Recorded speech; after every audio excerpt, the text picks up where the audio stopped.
la notion d'humanité, employée au singulier ou au pluriel. Comme vous avez pu sans doute le voir dans votre message qu'on vous envoie, Patrice Maniglier est maître de conférence à l'université de Paris-Ouest Nanterre. Il en vient à l'instant. Il est aussi directeur de recherche, directeur de programme au Collège international de philosophie. Il a été aussi longtemps professeur, donc il enseignait la philosophie à l'université d'Essex en Angleterre. Et il a écrit notamment un livre qui a eu une très belle réception et qui a fait bouger les lignes. Bon, je ne sais pas trop cette expression, je n'ai pas beaucoup fait bouger les lignes comme si on était en guerre, mais en tout cas qui a cartographié, on va dire, c'est un mot plus à la mode, de manière différente, l'histoire intellectuelle et philosophique de la deuxième moitié du XXe siècle. Et notamment, il a travaillé sur le structuralisme, sur sa référence à la linguistique, puisque vous savez que c'est une référence majeure pour la plupart des penseurs structuralistes. Donc je ne sais pas si j'ai cité le titre de ton livre, La vie énigmatique des signes, paru chez Léo Cher, parmi d'autres ouvrages, mais qui a été effectivement très discuté. Patrice Maniglier, en effet, repense le structuralisme à nouveau frais dans son actualité et peut-être de manière différente qu'on avait l'habitude de le présenter. Si aussi son point de vue nous intéresse par rapport à la question de l'humanisme et de l'humanité, c'est qu'on a souvent associé le structuralisme à travers la figure de Lévi-Strauss ou à travers la figure de Foucault à un anti-humanisme. Comme Lévi-Strauss aussi est un auteur qui compte dans la réflexion que nous menons à l'Institut du Tout-Monde, dans cette reformulation aussi de l'universalisme, je crois qu'il est important d'avoir un point de vue différent qui évite les répartitions habituelles. Et je crois que Patrice, ce soir, va nous proposer aussi sa propre réflexion sur ce qu'il entend par la vérité des autres et par une pensée du relativisme, mais peut-être hors des antithèses rebattues entre particularisme et universalisme. En tout cas, je ne sais pas si c'est la bonne piste, mais on va en tout cas l'entendre et ensuite on pourra débattre avec lui. Patrice, bienvenue à l'Institut du Tout-Monde. Merci François. Merci à vous donc d'être ici après une 12 journées, j'ai l'impression. Je dois vraiment beaucoup profiter, j'étais en cours un peu toute la journée, mais j'ai l'impression que c'était agréable. Donc effectivement, j'ai voulu répondre un peu à la problématique qui était la vôtre, celle de ce séminaire, autour finalement de la question de l'humain, c'est-à-dire en effet de la question de l'universel. Et j'ai voulu y répondre en présentant un travail en progrès. Depuis que j'ai passé 5 ans en Angleterre, je ne sais plus comment il faut dire, s'il faut dire work in progress ou travail en progrès. Donc qui est le mien autour de la question, disons, de la méthode comparée en anthropologie, et en fait, d'une manière générale, la méthode comparée. Donc la méthode comparée s'illustre avant tout en anthropologie, c'est-à-dire, vous pouvez définir l'anthropologie, en tout cas dans sa version lévi-straussienne, et c'est la définition que Lévi-Strauss en donne lui-même, comme une tentative pour définir l'universel humain par ses différences. Tu ne peux pas dire en dépit de ces différences, mais au moyen de ces différences. Et donc c'est ça le principe de la méthode comparée. La méthode comparée utilise justement la comparaison, mais alors on va voir en quel sens on l'utilise, pour produire une vérité. Et une vérité, comme je vais essayer de le défendre, une vérité sur nous-mêmes. Donc ce que veut dire vérité des autres, vous allez le voir, c'est justement que non pas on a une vérité à dire sur les autres, mais on a une vérité à découvrir à partir des autres. Et pourtant c'est une vérité. Alors donc le problème qui nous est soumis, en fait, d'une manière générale, à travers ces questions-là, c'est comment concilier au fond, tout simplement, variation et vérité.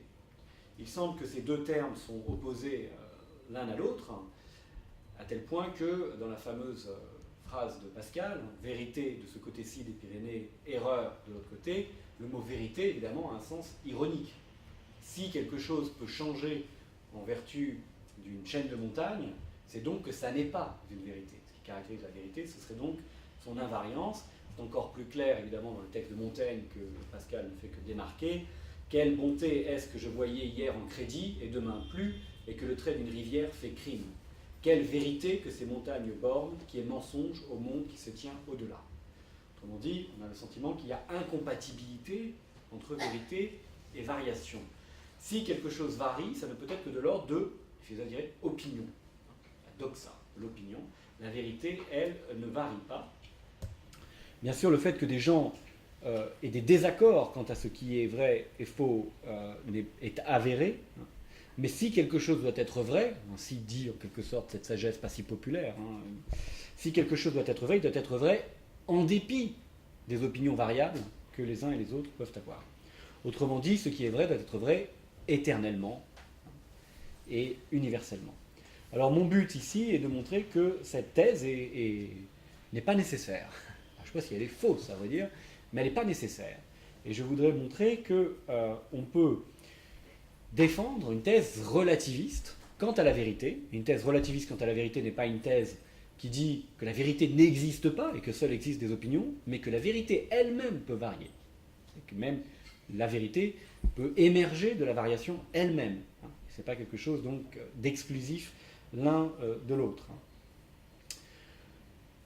Bon, donc j'appellerais ça en fait un postulat relativiste.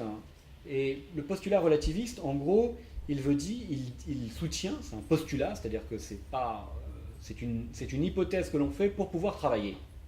Et le postulat relativiste, donc, il soutient que l'hypothèse d'une variabilité totale et sans mesure, disons, des pensées ou des critères d'évaluation, des pensées, des valeurs, etc.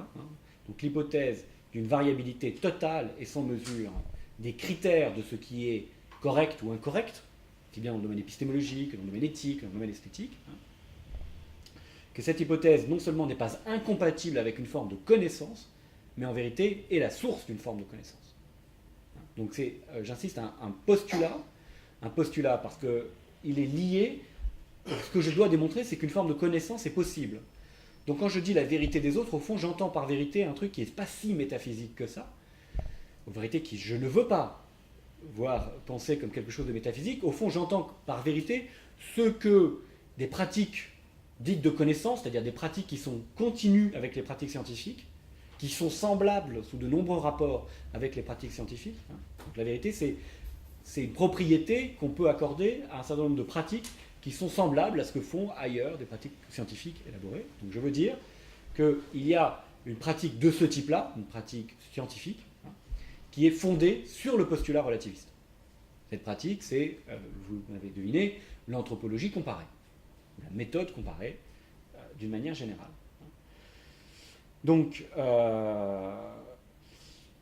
je vais d'abord essayer d'expliquer un peu ce que j'entends par relativisme, finalement, quel est le sens de ce postulat. Peut-être je dirais quelques mots sur une objection de principe qui est faite contre le postulat, qui remonte à Platon, qui est que l'hypothèse d'une relativité de la vérité, c'est-à-dire en fait d'une variabilité dans les termes de la vérité, se détruit elle-même, puisqu'en fait elle-même accepte sa propre finitude, la possibilité qu'elle devienne autre, c'est-à-dire qu'elle devienne la thèse de l'universalité des vérités. Donc je dirais peut-être un mot de ça, c'est une objection de principe au postulat lui-même. C'est la raison pour laquelle il faut peut-être en dire un mot, je ne suis pas sûr qu'il faille en dire un mot, mais un postulat, après tout, n'a pas besoin de se justifier, autrement que par ses effets. Il n'a pas besoin de se justifier en principe. Mais il est vrai que si on a une objection de principe aussi immédiate, aussi tétanisante, peut-être il faut la neutraliser. Bon, on verra. Et enfin, je voudrais vous donner un peu des exemples de la manière dont fonctionne cette méthode comparée, c'est-à-dire comment on produit effectivement la vérité des autres, c'est-à-dire à partir des autres. Bien, donc j'appelle cette forme de relativisme un relativisme actif, par opposition au relativisme passif. Évidemment, là, je pense à Nietzsche et au nihilisme actif. Et donc, le relativisme actif n'est pas un énoncé négatif sur l'impossibilité de dire un certain nombre de choses, ou de soutenir un certain nombre de positions, mais c'est un énoncé positif concernant la possibilité d'un certain type de pratique mal identifié et mal stabilisé dans la culture intellectuelle et épistémologique de notre temps. Donc relativisme actif, ça veut dire que c'est quelque chose qui rend possible quelque chose, et pas quelque chose qui retient notre tendance à affirmer, mais au contraire quelque chose qui permet des affirmations d'un type mal identifié. Voilà, donc c'est une carte en effet, tu as tout à fait raison, c'est une carte que je propose, j'essaie de vous montrer que sur la carte, il y a un territoire peut-être mal identifié. Bon, alors donc pour commencer, je voudrais vous donner quelques idées de ce relativisme, de ce postulat relativiste. Qu'est-ce que ça veut dire en pratique? Qu'est-ce que c'est finalement, selon moi, être relativiste? C'est aussi une défense, évidemment, du relativisme tel que je l'entends. Mais pour commencer, on va prendre un exemple. C'est un exemple que je prends chez un auteur que j'admire beaucoup, qui est l'anthropologue brésilien au nord, en Amérique latine, Eduardo Viveiros de Castro, qui est peut-être aujourd'hui le plus grand anthropologue vivant, à vrai dire, le véritable, je dirais, en tout cas, héritier de Lévi-Strauss, en tout cas au coude à coude avec son collègue Philippe Descola ici au Collège de France. Je lui dis, je suis filmé. Enfin, disons, il y a... voilà, c'était quelqu'un de très important, décidément. Et donc, dans un texte, bon, je l'ai en anglais, qui s'appelle The Gift and the Given. Je crois que ça a été traduit en français, mais je ne suis pas sûr. The Gift and the Given, 3 nano-essays on kinship and magic. Donc, le don et le donné. 3 nano-essais sur la parenté et la magie. Donc, Viveiros de Castro raconte une petite anecdote qu'il, en fait, a reçue lui-même d'un collègue qui s'appelle Peter Go, peu importe, qui concerne un terrain chez un peuple amazonien qui s'appelle les Piro, P-I-R-O. Et voici donc ce que rapporte Peter Go. Peter Go dit que l'institutrice d'une mission dans un village, à Santa Clara très précisément, essayait de convaincre une femme Piro de préparer la nourriture pour son jeune enfant avec de l'eau bouillie. La dame répliqua: « Si nous buvons de l'eau bouillie, nous avons la diarrhée. » L'institutrice ricana et lui dit que la diarrhée infantile ordinaire était causée par le fait de boire de l'eau non bouillie. Totalement intouchée par l'argument, la femme Piro répliqua: « Peut-être pour vous, les gens de Lima, c'est vrai, mais pour nous, les gens natifs d'ici, c'est l'eau bouillie qui nous donne la diarrhée. Nos corps ne sont pas les mêmes que les vôtres. » Alors voilà un énoncé, donc, qui a l'air d'être un énoncé, non seulement, d'être un énoncé relativiste. Et si cet énoncé est vrai, eh bien, effectivement, ça veut dire qu'il faut que nous soyons relativistes.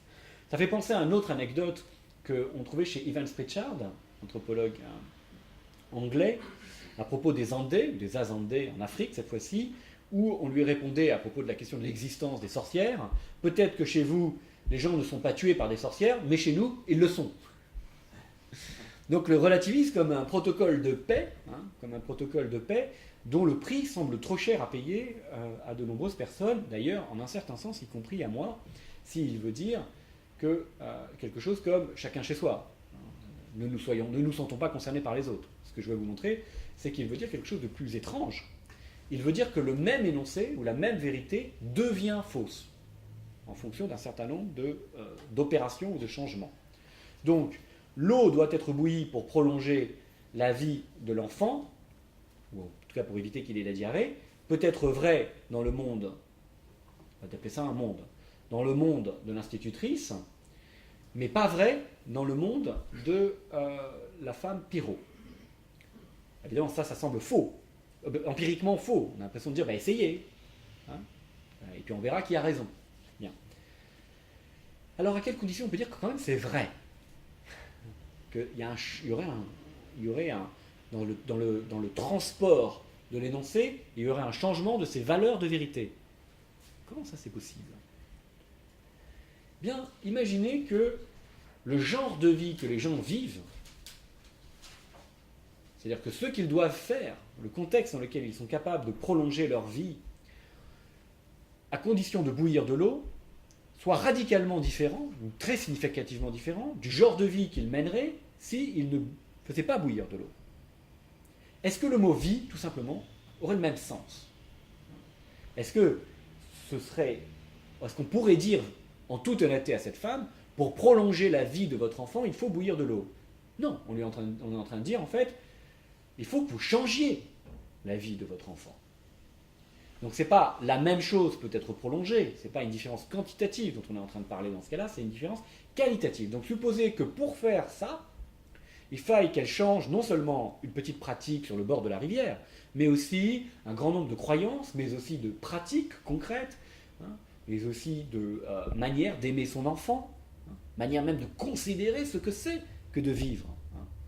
Est-ce que là, on ne peut pas dire en effet que l'énoncé change de sens? Et donc, s'il change de sens, ça veut dire que ses valeurs de vérité, on peut peut-être dire, si on veut qu'il reste identique à lui-même, ce sont ses valeurs de vérité qui changent. Le sens reste le même, mais les valeurs de vérité changent. Donc, on n'a pas dit quelque chose à ce moment-là, quand on a dit il faut bouillir de l'eau pour ne pas avoir la diarrhée, on n'a pas dit quelque chose de vrai à propos du monde en général. On lui a demandé de renoncer à son monde en particulier. Voilà donc une hypothèse, là, c'est ça l'hypothèse relativiste, en vérité. C'est celle qui dit effectivement que ce genre d'énoncés ne sont pas simplement un vrai du monde en général, mais impliquent des transformations effectives des mondes, des uns et des autres. Alors, maintenant, vous pourriez peut-être accepter tout ça et vous dire quand même que, justement, dire que le sens a changé, que le sens des mots a changé, ne veut pas dire que la vérité a changé. Autrement dit, on n'aurait pas préservé le même énoncé avec des valeurs de vérité différentes, mais on aurait changé le sens de l'énoncé. Alors c'est là où il faut être un peu plus attentif, c'est là où ça devient un peu plus compliqué. J'espère que ça n'était pas trop déjà. Bon, il faut voir qu'en fait, dans ces deux mondes, je veux dire que les deux personnes, l'institutrice et la maman, en fait, je soutiens qu'ils utilisent les mots exactement dans le même sens, en fait. Par diarrhée, ils veulent bien dire diarrhée. Ils se comprennent très bien sur le mot diarrhée. Par eau, ils veulent bien dire eau. Et la même chose, ils parlent de la même chose. Et par bouillir, ils veulent bien dire la même chose. Autrement dit, le sens de l'énoncé localement est le même. C'est le même énoncé. Son sens est exactement identique. En revanche, si on suit, en quelque sorte, l'énoncé le long des chaînes dans lesquelles il est pris, eh bien on pourra dire que l'identité de cet énoncé va se transformer à mesure que vous en tissez, disons que vous tissez des relations avec d'autres pratiques, énoncés, opinions, réactions, tout ce que vous voudrez. Donc, c'est bien qu'on est en train de parler, encore une fois, c'est bien que c'est la même chose qui devient différente. C'est pas qu'il y a un saut entre les deux mondes, c'est bien qu'il y a une sorte de continuité d'un monde à l'autre. S'il n'y avait pas de continuité d'un monde à l'autre, eh bien, il n'y aurait tout simplement pas de problème. Si ces gens parlaient de tout à fait autre chose, il n'y aurait pas de conflit. Or, il y a conflit. Il y a des désaccords. Et s'il y a des désaccords, c'est justement parce qu'il y a continuité. Donc, quelle est notre tâche à nous? Notre tâche est de remplacer le mot identité par le mot continuité. Donc, il y a des continuités d'énoncés, mais en même temps, ce n'est pas des identités fixes. Ça veut dire tout simplement que les énoncés changent. Il y a une variabilité des énoncés eux-mêmes et donc de leur valeur de vérité. Donc c'est trop facile de dire il y a deux mondes différents, c'est-à-dire de contexte ou de langage, et du coup les sens sont différents. Non, c'est pas vrai ça. Et ça, c'est le relativisme classique. Le relativisme classique relativise les énoncés à des contextes particuliers et a comme conséquence, en fait, l'incommensurabilité des vérités, puisqu'on ne parle pas du tout de la même chose. Moi, je ne dis pas ça. Je dis au contraire qu'il y a continuité entre les mondes et que les énoncés ont une identité, mais une identité variable. Une drôle de chose, une identité variable, mais c'est ça qu'ils vont comprendre. Alors peut-être pour penser cette idée-là, ce que je suis en train de vous dire, peut-être si vous avez certaines notions, par exemple, de la théorie des mondes possibles, vous pouvez imaginer ça, c'est-à-dire comment penser que le même individu, ou même par exemple les théories de l'espace-temps, dans lesquelles on va définir un individu, non pas par son identité fixe le long du temps, mais comme on dit, comme un verre spatio-temporel, c'est-à-dire comme une chaîne continue de transformation. Donc le critère important, c'est la continuité. Est-ce que vous pouvez passer d'un bout à l'autre ou pas? Est-ce qu'il y a rupture ou pas? Nous, on dit qu'il n'y a pas rupture. C'est-à-dire que c'est continuellement, progressivement, que le mot eau, ou en fait ça nous intéresse plus des mots comme vivre, avoir un enfant, ces choses-là, c'est continuellement que ça va devenir différent, au point éventuellement de se déchirer complètement, bien sûr. Mais c'est continu. De la même manière, c'est continuellement, mon identité n'est pas une somme de propriétés fixes, mon identité n'est rien d'autre que ma continuité dans la durée.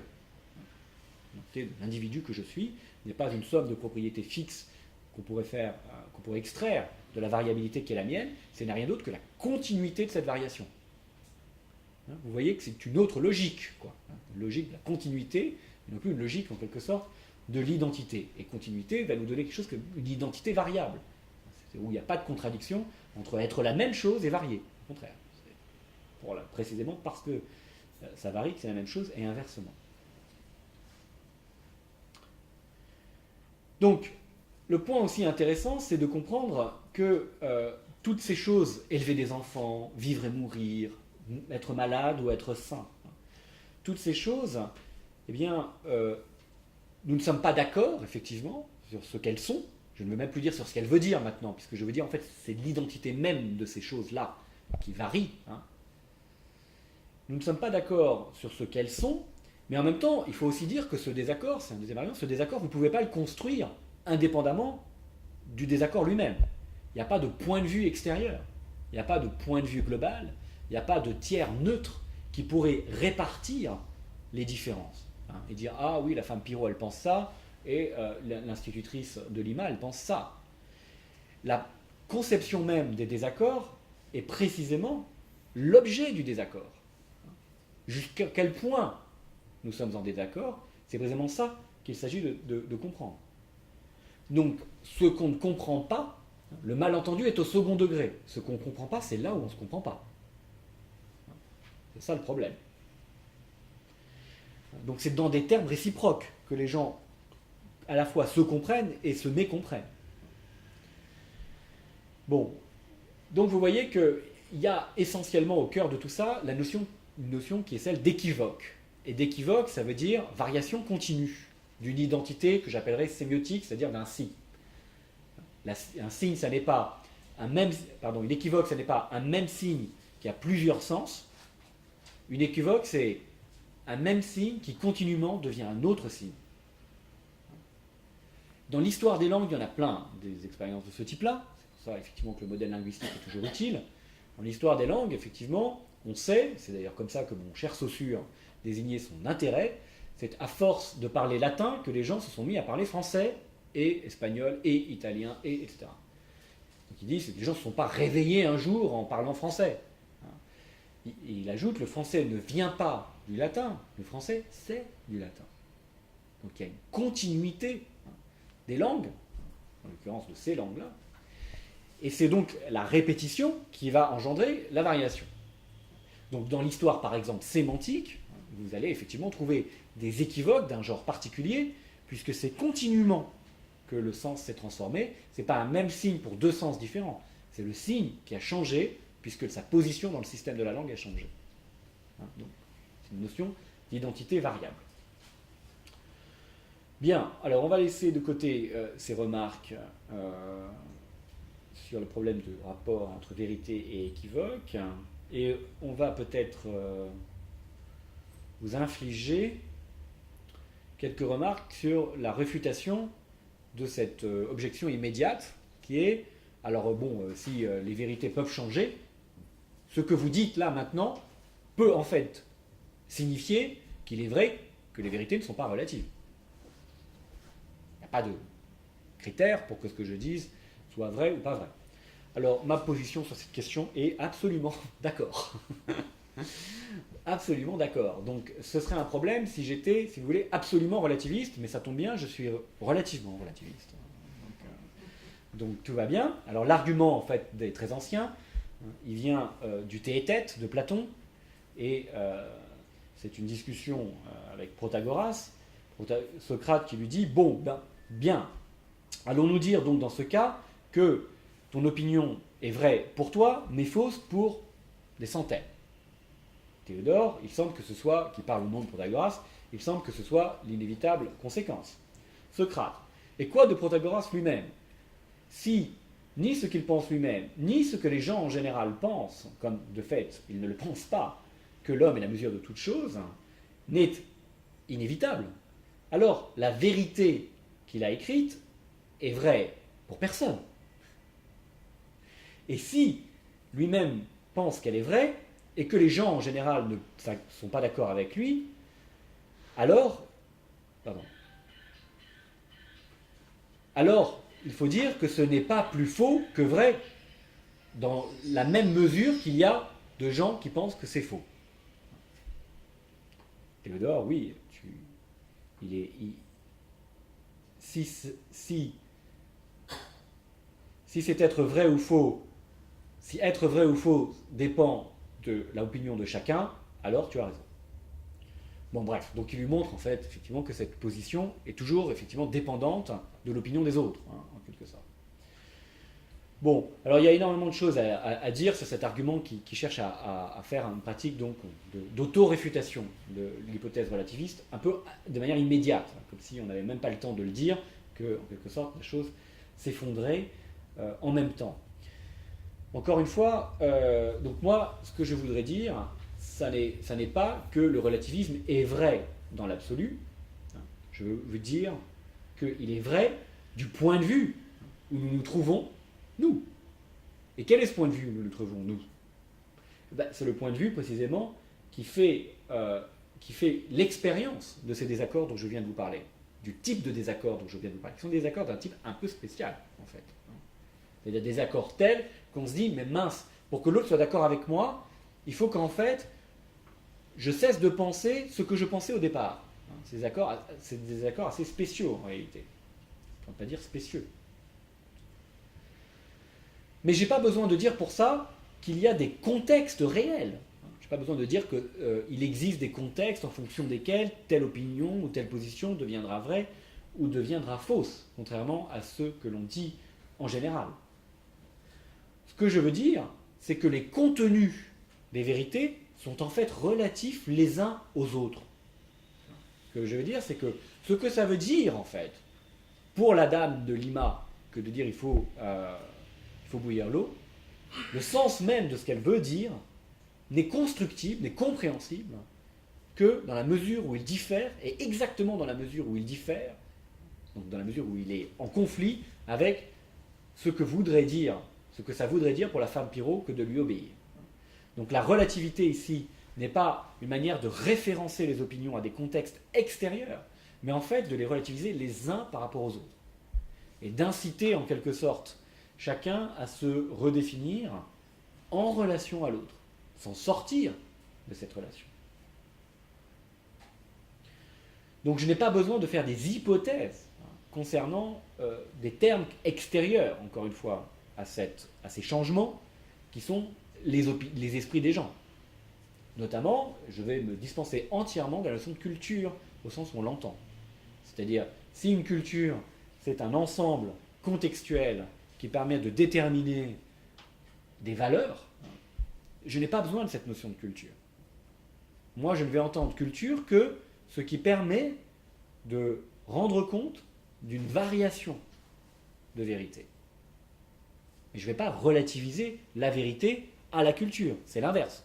Je vais déduire en quelque sorte ce qu'on entend par culture de cette expérience de variation. Bien, alors ça c'est important parce que déjà ça vous évite les thèses sur lesquelles, si tu relativises, ça veut dire que tu crois qu'il y a des termes qui sont relatifs à quelque chose, mais ce quelque chose, lui, il est relatif ou pas?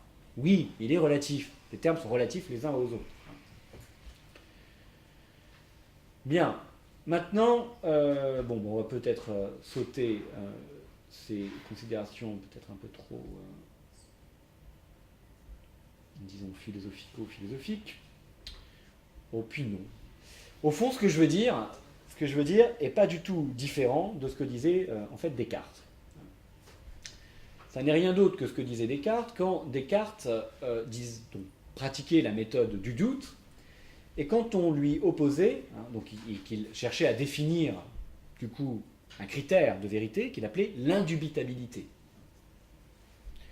Et à ça, on le Père Mersenne, de manière célèbre, dans les deuxièmes objections, lui demande si l'indubitabilité est suffisante comme critère de vérité, puisque, en vérité, du coup, l'indubitabilité veut dire juste vrai pour moi, finalement, au bout du compte. Et Descartes lui répond que c'est bien suffisant et que c'est tout ce qu'un esprit raisonnable peut demander. Autrement dit, ce que Descartes dit, alors là il ajoute, il dit ce que c'est pour nous, ce que c'est pour nous la manière dont quelqu'un peut se représenter cette vérité, dont nous sommes si fermement convaincus, et le fait qu'elle puisse apparaître faux à un dieu ou à un ange, le rend-il, absolument parlant, faux?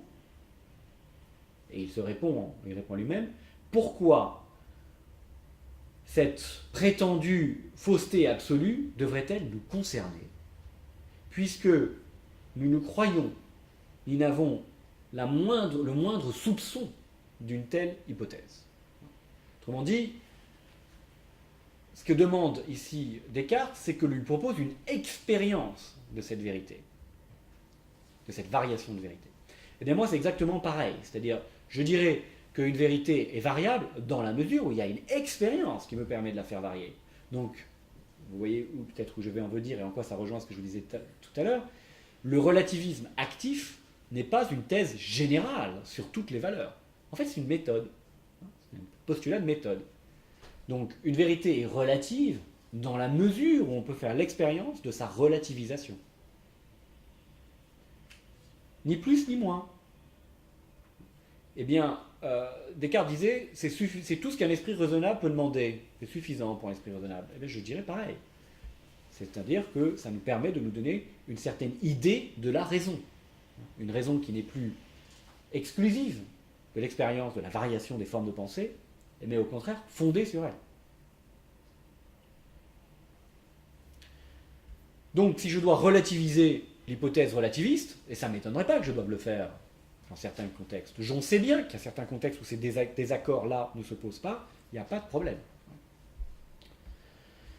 Bien, alors maintenant on va essayer d'avancer donc sur les conséquences du postulat relativiste. Donc admettons qu'on puisse faire un postulat du type que je vous demande, c'est-à-dire, donc j'écarte toutes les thèses comme ça absolutistes, ça veut dire donc, je vais parler un peu comme Descartes, je n'accepte rien comme vrai, c'est encore une fois une hypothèse pour une méthode afin de produire des effets. Si ça n'en produit pas, on va arrêter, mais on la prend comme hypothèse.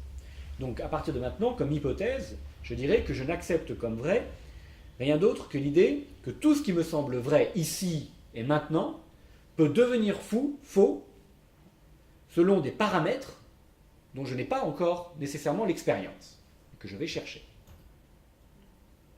En d'autres termes, j'accepte qu'il y a une virtualité de critères différents pour toute valeur. Et mon objectif, en faisant ça, encore une fois, c'est de le définir, de l'expérimenter.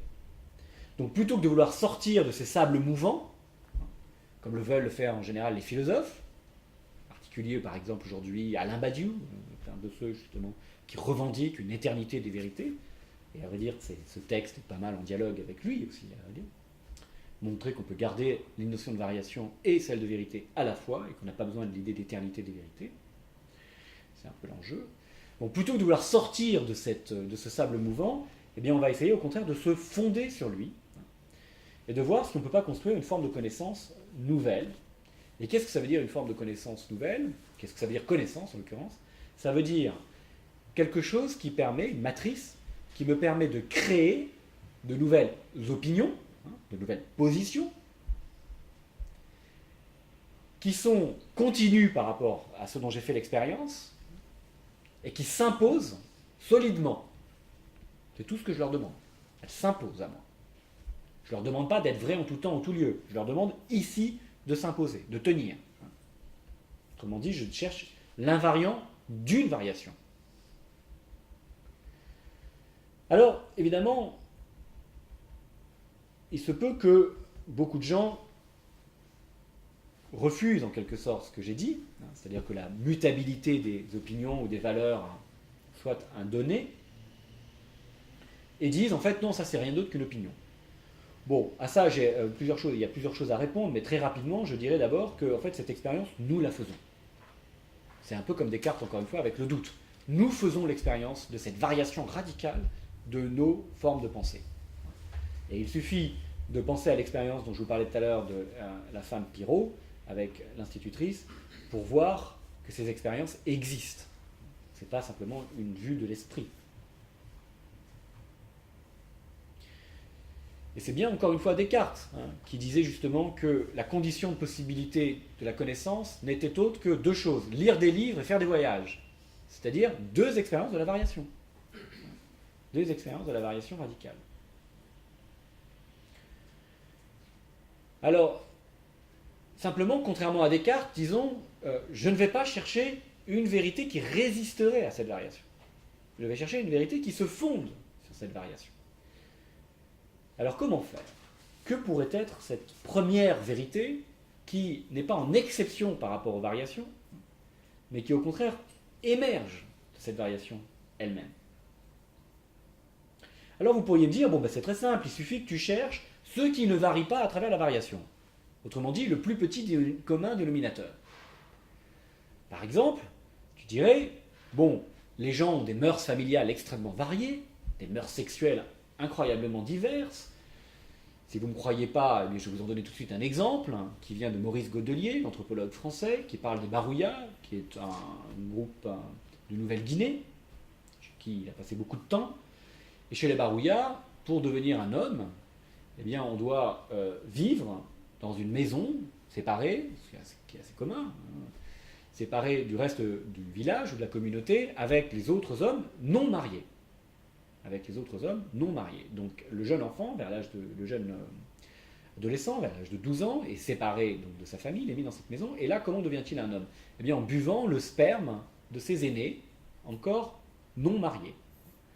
C'est bien évident que vous imaginez qu'en France, ce projet-là, qui consiste à faire faire des fellations rituelles à des adolescents de 12 ans systématiquement pour qu'ils deviennent des hommes, en fait, c'est non seulement quelque chose, disons, pour lesquels les gens n'ont pas de goût, mais c'est un crime. C'est un crime. C'est un crime, en fait, à vrai dire, c'est le plus puni de tous les crimes. C'est pédophilie. Donc le droit français, eh bien, entre en conflit direct avec quelque chose qui est quoi? C'est pas simplement une autre pratique, c'est une autre évaluation des pratiques. Donc ce qui a varié ici, c'est les valeurs, c'est pas les choses. Enfin, c'est les choses aussi, c'est ce que les gens font, c'est les comportements, mais ce sont les valeurs qui ont varié. Et c'est ça qui est intéressant. C'est l'idéal qui varie. Que le réel varie, à la limite, les philosophes peuvent s'en satisfaire. Que l'idéal varie, ça les gêne beaucoup plus. Ça nous gêne beaucoup plus, ça nous déstabilise beaucoup plus. Alors, donc il y a une grande variation des comportements, etc.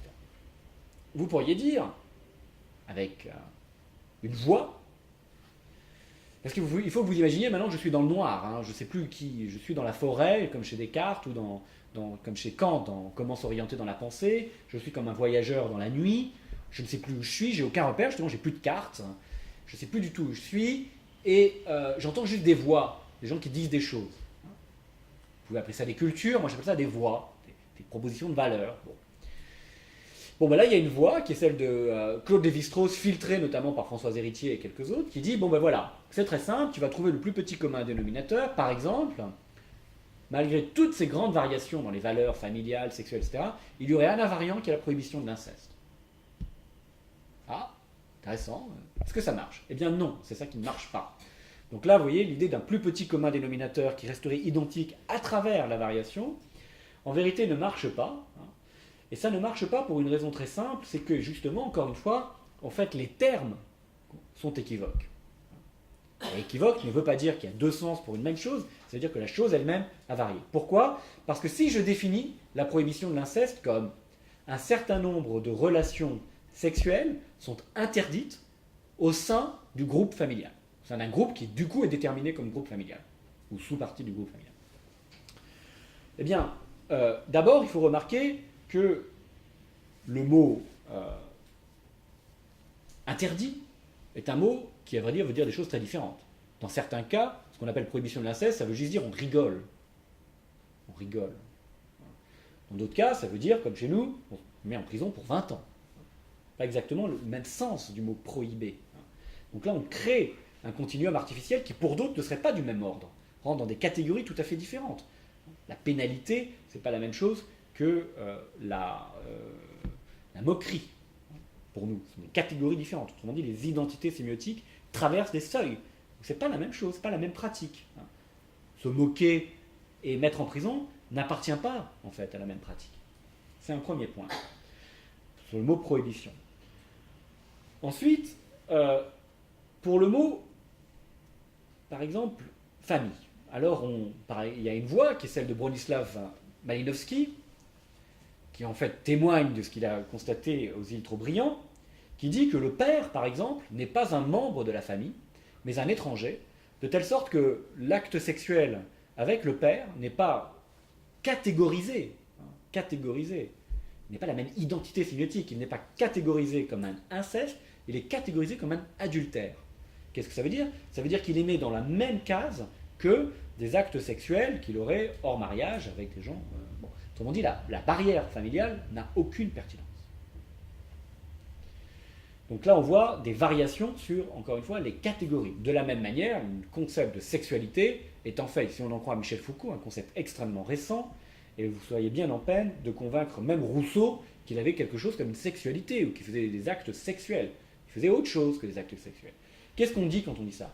On dit que la catégorisation des comportements est effectivement ce qui varie. De sorte que vous ne pouvez pas définir l'invariant, puisque vous le définissez avec des catégories qui sont précisément en crise dans la variation. Alors, c'est l'anthropologue américain qui est décédé il y a quelques années, Clifford Geertz, qui le disait, je trouve très bien, en se moquant des gens qui voulaient chercher justement des universaux, des anthropologues qui voulaient chercher des universaux. Les universaux, on les appellera abstraits, en fait.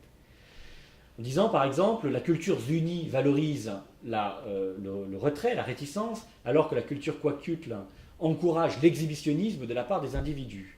Ce sont des valeurs contrastées, mais en adhérant aux unes ou aux autres, les unis et les quacultes montrent également leur allégeance à une valeur universelle qui est le fait de valoriser les normes de sa culture. Alors, tout le monde sait. En gros, on dirait, oui, il y a un universel qui est le fait d'avoir une moralité. Mais ce qu'il faut que vous compreniez, je crois, ce qu'il faut que tout le monde comprenne, c'est que ces énoncés-là, dont nous sommes très friands, ce qui est universel, c'est la peur de la mort. Ce qui est universel, c'est la prohibition de l'inceste. Ce qui est universel, c'est le fait de vouloir se vêtir. Ce qui est universel, c'est le fait d'avoir une culture. Tous ces énoncés sont vides en réalité.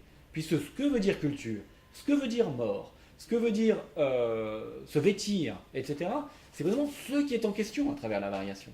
Ce n'est pas ce qui reste identique. Donc ce sont des énoncés complètement vides. Autrement dit, il n'y a pas de sens à parler de moralité indépendamment de la variation des formes de moralité. Ce que ça veut dire être moral dépend du contenu que vous donnez au mot de moralité. La forme même de la moralité dépend du contenu des règles morales que vous déterminez. Et il est tout à fait évident que s'il y a là un continuum, encore une fois, avec par exemple la manière dont on va aux toilettes, que la question de la moralité contient la manière dont on va aux toilettes, c'est pas tout à fait comparable avec ce qui nous intéresse comme moralité. On change de degré de comparaison, on passe à une comparaison qui met en question les termes comparatifs. Et c'est ça donc qui va en vérité nous intéresser. Donc, ce qu'on est en train de découvrir là, c'est qu'on ne dispose même pas d'une grille de mesures commune pour pouvoir évaluer les différences entre les hommes et évidemment les femmes, entre les humains. Alors, comment on peut s'en sortir? Eh bien, tout simplement, peut-être, en faisant une hypothèse, qui est l'hypothèse comparatiste, qui est l'intuition comparatiste, qui est qu'au lieu de chercher des énoncés qui seraient vrais à travers les variations, en dépit des variations, ce qui semble impossible, étant donné le caractère intrinsèquement équivoque des termes comparatifs eux-mêmes, pourquoi est-ce que je n'essaierai pas justement de m'emparer de tout terme qui prétend l'universalité? On va l'appeler une généralité. Donc je m'empare de tout terme qui prétend l'universalité, donc une généralité, type la mort, l'inceste, la sexualité. Dès que j'ai, moi, l'idée de quelque chose qui pourrait être universel, donc autrement dit, tout terme comparatif, je m'en empare, et mon but est de le relativiser en montrant qu'il ne fait que exprimer des variations particulières. Donc ça veut dire qu'en fait, je vais chercher à localiser la grille catégorique que j'utilise pour comparer en un point même de ce qui doit être comparé. Donc j'ai une grille d'abord qui me permet de saisir des différences. Et en fait, ce que je dois faire, c'est que je dois relativiser cette grille comme étant localisée en une position particulière des variations qu'elle va me permettre de repérer. Donc je vais pouvoir excéder ma grille elle-même. Je vais localiser ma grille à l'intérieur d'un champ de variation auquel elle me donne accès, mais que je vais corriger progressivement. Qu'est-ce que je vais faire? Je vais utiliser précisément les équivoques dont je vous parlais. Je vais utiliser ces équivoques-là, c'est-à-dire ces moments de déchirure, ces moments où je comprends qu'en fait on ne parle pas tout à fait de la même chose, mais de manière continue. Je vais les utiliser pour justement voir la variation que cette généralité même exprime. C'est ça, l'intuition comparative. Par exemple, au lieu d'utiliser le concept de mariage, ou alors même d'ailleurs de culture, d'opinion, de vision du monde, tout ce que vous voulez, n'importe quel concept général, mais au lieu d'utiliser le concept de mariage pour comparer différentes formes de mariage, comme s'il y avait des choses telles que des formes de mariage, je vais précisément je vais essayer de redéfinir l'idée de mariage, c'est-à-dire ma catégorie à moi, en la situant dans un champ de variation qui contient peut-être des choses qui n'ont rien à voir avec le mariage. Alors j'emploie le mot mariage parce qu'évidemment il a été au cœur de la grande anthropologie de la parenté qui est très importante dans tout ça. Mais bon, par exemple, je vais pouvoir montrer, je vais vous en donner un exemple très vite, mais je vais pouvoir montrer que par exemple l'idée même de mariage, voire l'idée de parenté, loin d'être un universel qui permet de saisir différentes formes de parenté, est en fait par exemple quelque chose qui dépend très précisément de quelque chose qui n'aurait rien à voir avec la parenté, qui est des modalités d'échange économique ou des manières de penser les échanges cosmiques dans le monde. Et donc je vais comprendre que la notion même de parenté dépend d'une variation qui n'a peut-être rien à voir avec la parenté. Et donc je vais localiser ma catégorie comparatiste à l'intérieur d'un champ de variation. Voilà donc l'hypothèse. Quelle est la conséquence de ça, avant que je vous donne des exemples? Elle est pas mal, parce que ça veut dire en fait que je vais transformer toutes les variations en variantes. C'est-à-dire que je vais me redéfinir moi-même et redéfinir la généralité comme une variante d'autre chose. Je vais voir que par exemple la parenté, ce que j'entends par parenté, est une variante d'une forme d'échange économique particulière. C'est très important ça, parce que du coup, on entre dans un monde dans lequel ce qui existe vraiment, dans le monde comparatiste, ce qui existe vraiment, ce ne sont pas les identités, ce sont les variantes. Et réel, quelque chose qui peut être défini par sa position dans un champ de variation. Et rien d'autre. Et tant que je n'ai pas réussi à redéfinir quelque chose par sa position dans un champ de variation, je ne suis pas sûr qu'il soit réel. Ou je ne sais pas exactement ce dont je parle. C'est une drôle de chose qu'une variante philosophiquement. Je ne vais peut-être pas m'attarder encore trop là-dessus, mais quand même, c'est quelque chose dont l'identité est définie par la manière dont il pourrait être différent. C'est ça une variante. Si certains parmi vous ont une petite familiarité avec le structuralisme, vous comprendrez que, en fait, le concept de variante que je vous propose ici est exactement identique au concept de signe tel que Saussure l'a élaboré, et puis tel qu'il a voyagé ensuite dans l'anthropologie, en particulier justement dans l'anthropologie de Lévi-Strauss.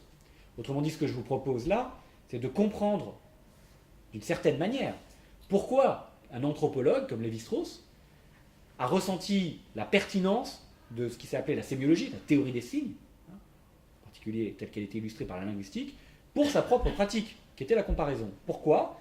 Pas du tout parce qu'il allait penser tous les phénomènes culturels comme des phénomènes de communication entre les hommes, comme si nous nous envoyions des signaux. Non, parce que les objets mêmes de sa discipline, c'est-à-dire les cultures ou les concepts comparatistes, doivent être redéfinis comme des variantes. Vous voyez, c'est une autre manière de comprendre le structuralisme. C'est-à-dire, une variante, encore une fois, c'est quelque chose qui n'est rien d'autre qu'une version d'autre chose. Et donc vous voyez tout en clé de version, tout en clé de variation. Tout est métamorphique. Une chose n'est rien d'autre qu'une facette de quelque chose qu'elle pourrait être autrement. Donc tout pourrait être autre, mais pas n'importe comment. Qu'est-ce qui fait que c'est pas n'importe comment? C'est que les variations sont corrélées, tout simplement. Il y a des corrélations de variations. Si je varie une chose d'un côté, je dois varier autre chose. Et donc une variante, c'est quelque chose qui est défini par au moins deux variations corrélées. Bon, on va avancer et vous donner juste un exemple pour conclure. Mais vous voyez maintenant la règle de la méthode comparée, c'est n'accepter comme vrai que ce qui peut être redéfini comme une variante déterminée de quelque chose d'autre qui pourrait être aussi accepté comme vrai. Et ce n'est pas contextualisé, puisque contextualiser veut dire renvoyer à des contextes extrinsèques. Là, c'est relativiser, ça veut dire renvoyer l'un à l'autre. Redéfinir les choses relativement les unes aux autres. Donc, bon, je vais vous donner des exemples. En tout cas, il est clair que comparer, maintenant, dans mon esprit, ne veut pas dire classer les choses à l'intérieur d'une grille donnée, mais au contraire, relativiser la grille. Relativiser la grille. Comprendre comment on pourrait comparer autrement. C'est la raison pour laquelle Lévi-Strauss, d'ailleurs, a cette phrase magnifique où il dit « L'anthropologie, c'est la science sociale de l'observer ». Il veut dire pas là, non pas ce truisme, évidemment, qui serait que c'est faire la science sociale des gens que vous observez. Non, il veut dire l'inverse. Il veut dire que c'est la science sociale de l'autre. C'est la théorie de l'autre. Et il vous donne un exemple, d'ailleurs, illustre de ça, qui est dans Race et Histoire, mais qui le reprend aussi dans Triste Tropique, enfin, qui reprend à plusieurs moments, où il y a une confrontation entre des principes comparatistes, qui sont ce moment, d'un côté, de la controverse de Valadoïde, dans lequel on cherche à savoir si les Indiens ont une âme. Bon, donc critère de l'humanité, avoir une âme. Qu'est-ce qu'on pourrait avoir de commun? Qu'est-ce qui nous rendrait comparables les uns aux autres? Avoir une âme. Ok. Et donc on a un certain nombre de critères, comment est-ce qu'on adore les dieux, comment est-ce qu'on parle, etc. Et puis en même moment, dit-il, en fait, un certain nombre de gens dans les Caraïbes plongent les Espagnols dans de l'eau pour voir si leurs corps pourrissent. Autrement dit, pour eux, le terme comparant, la vraie question, c'est est-ce qu'ils ont un corps, ces gens? Et le problème, là, n'est pas qu'ils les prennent pour des dieux. C'est en fait que la vraie question, le problème, c'est que la manière d'appréhender la variation est différente. Parce que pour les Amérindiens, dans une très grande majorité, la variation, au fond, tout être, si vous voulez, le problème n'est pas avoir une âme, parce que tout être a une âme. Justement, encore, Eduardo Viveros de Castro, dans son livre Métaphysique cannibale, développe ça très bien. C'est une version de l'animisme. Tout être a une âme. Et donc la question, pour savoir si quelqu'un est humain ou pas humain, la question n'est pas de savoir s'il a une âme, puisque si vous êtes un guépard, un léopard, un jaguar, pardon, vous avez une âme. Si vous êtes d'ailleurs aussi une patate, vous avez une âme. Donc la question, c'est plutôt est-ce que vous avez le même corps? Est-ce que votre corps est soumis aux mêmes conditions? Et là, c'est intéressant parce que vous voyez que c'est ça qu'on veut. On veut savoir qu'est-ce qu'il faut pour qu'il y ait cette variation. À quelles conditions, quelle covariation je dois faire pour pouvoir comprendre que c'est comme ça qu'on doit appréhender l'humanité. Voilà donc le protocole, en quelque sorte, de ma méthode comparée. Et pour ça, eh bien, je n'ai rien d'autre que la rencontre avec les autres. Je n'ai rien d'autre que la grille comparatiste dont je dispose et l'expérience que je fais avec elle d'essayer de catégoriser les autres. Alors, est-ce que c'est possible? Alors maintenant, ça, il faut répondre par les faits. Est-ce que c'est possible de construire à l'intérieur d'une grille comparatiste donnée une autre grille comparatiste qui me permettra de relativiser la mienne comme occupant une position dans un système de transformation des comparants? La réponse, c'est l'anthropologie qui la donne. De fait, ça marche. Il existe une anthropologie comparée. C'est un peu comme chez Descartes, il faut bien qu'on ait quelque chose comme une thèse d'existence quelque part. Lui, c'est le cogito et Dieu. Eh bien moi, c'est Lévi-Strauss. Donc l'anthropologie existe. Enfin, Lévi-Strauss, ça veut dire l'anthropologie et la tradition anthropologique. Alors je vous donne des exemples à partir de l'anthropologie de la parenté, je vous l'ai annoncé, donc c'est sur cet exemple que je voudrais terminer. Donc je commence, comme je vous ai dit, avec ma petite grille. Ma petite grille. Donc dans ma grille, j'ai une certaine idée de ce qu'on j'appelle une famille. Et je fais une rencontre. Alors par exemple, Henry Louis Morgan, l'anthropologue américain, pour des raisons qui lui étaient tout à fait propres, et c'est tout à fait légitime, est allé se balader chez les Iroquois. Pourquoi? Parce qu'il appartenait en fait à la Ligue des Iroquois de Harvard, qui n'avait absolument rien à voir avec les Iroquois à proprement parler. Il était au chômage à ce moment-là, c'était la crise, etc. Et il s'est juste posé la question de savoir comment on allait organiser en fait cette association étudiante, disons des anciens étudiants. Vous voyez, c'est une question ethnocentrée, pas de problème. Donc il va là-bas et bon, il cherche à repérer l'organisation de ce qui c'est qu'une ligue. Et il voit donc des familles.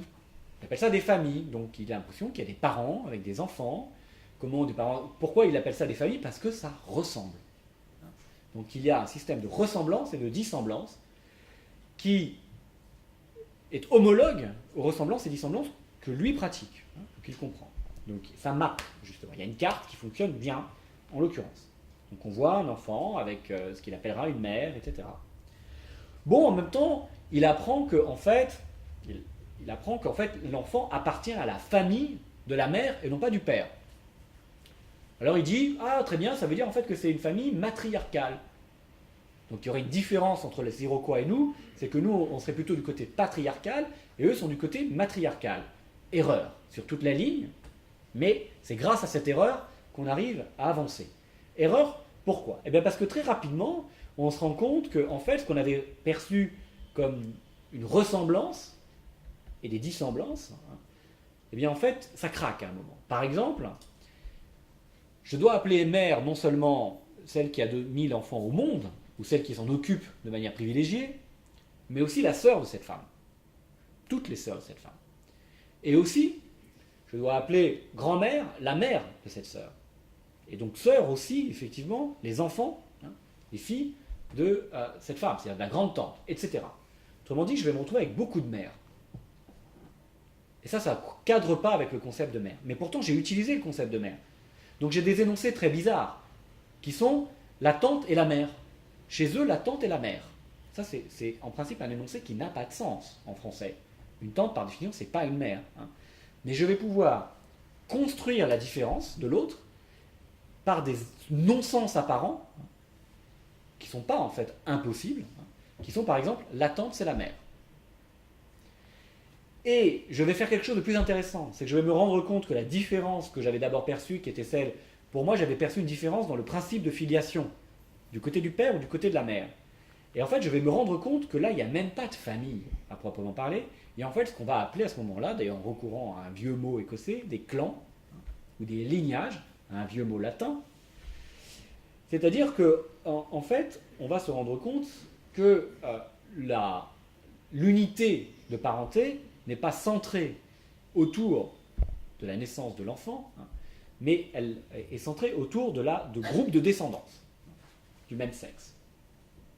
Autrement dit, on fusionne on fusionne la ligne parallèle et la ligne latérale.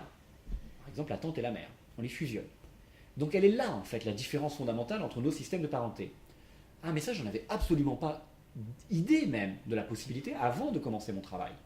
Je n'avais pas idée que mon système de parenté se définissait par le fait de ne pas fusionner. Je n'avais même pas idée que c'était possible. Eh bien, voilà l'opération comparée.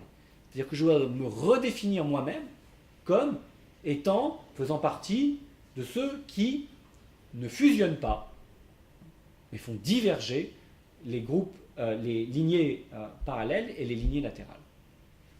Alors, l'anthropologie de la parenté continue. Est-ce que ça marche, ça? Est-ce qu'on arrive à avoir une bonne distribution et qui nous permet de comparer de plus en plus de gens de manière de plus en plus cohérente?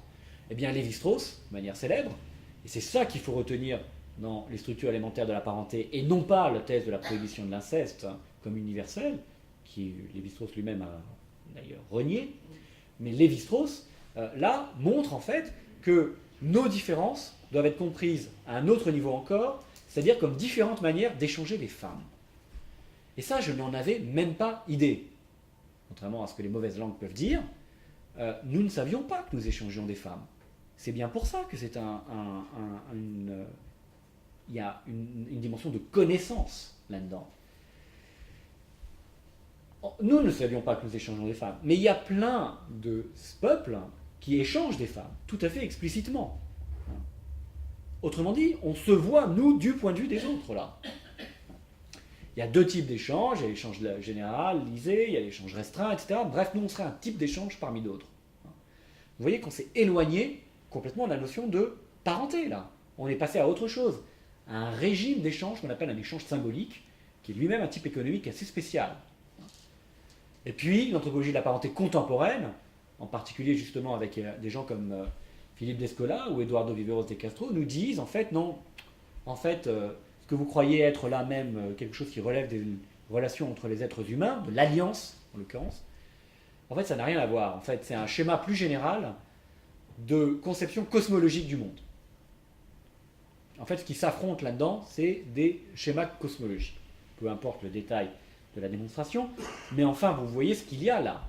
Il y a quelque chose comme un progrès scientifique. En tout cas, il y a ce que Lévi-Strauss lui-même appellerait des processus cumulatifs de connaissances, à travers lesquels une opération devient de plus en plus forte à mesure qu'elle avance. Et quelle est cette opération? C'est l'opération de relativisation de soi-même. Donc voilà, la démonstration est complète, en tout cas dans son principe. Et donc, je dirais qu'il faut prendre toute généralité, la parenté, la mort, l'humanité, la culture, la pensée, la religion, l'être même, une grande notion ontologique, et les soumettre à une expérience comparatiste. Et on en saura ce que ça veut dire que d'être, à condition de pouvoir situer être dans l'expérience qui est la nôtre, dans l'ensemble des variations que nous devons faire pour traverser ce continuum dans lequel être s'emploie aussi par d'autres pour désigner des choses qui sont encore une fois d'abord continuellement ressemblantes. Par exemple, que veulent-ils dire quand ils disent « il y a des sorciers » ? Il y a, mais même il y a doit être soumis à la comparaison. Et ça peut se faire. C'est aujourd'hui ce que fait par exemple Descola quand il propose un tableau des 4 ontologies, peut-être pas assez 4, mais bon, c'est le principe qui nous importe ici. Bref, 4 étapes dans la méthode comparée, je m'arrête ici. Des ressemblances d'abord, de famille. Il faut que je commence par des ressemblances, je n'ai pas tellement d'autres solutions. Il y a des mères et des enfants. Ensuite, une étape que j'appellerais celle des équivoques, c'est-à-dire, en fait, la mère, c'est la tante. C'est ça une équivoque. C'est 2 termes incompatibles en principe, qui sont faits pour ne pas être compatibles, en fait, sont identiques.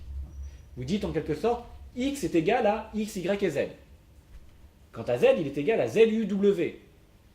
Vous redéfinissez, vous repliez votre grille conceptuelle l'une sur elle-même. Troisième terme, eh bien, vous cherchez un principe qui va rendre compte de ces équivoques, c'est-à-dire de ces variations. Un principe unique pour rendre compte de ces variations, et c'est le paramètre comparatiste. Par exemple, il y a fusion ou il y a divergence des lignes comparées ou pas comparées.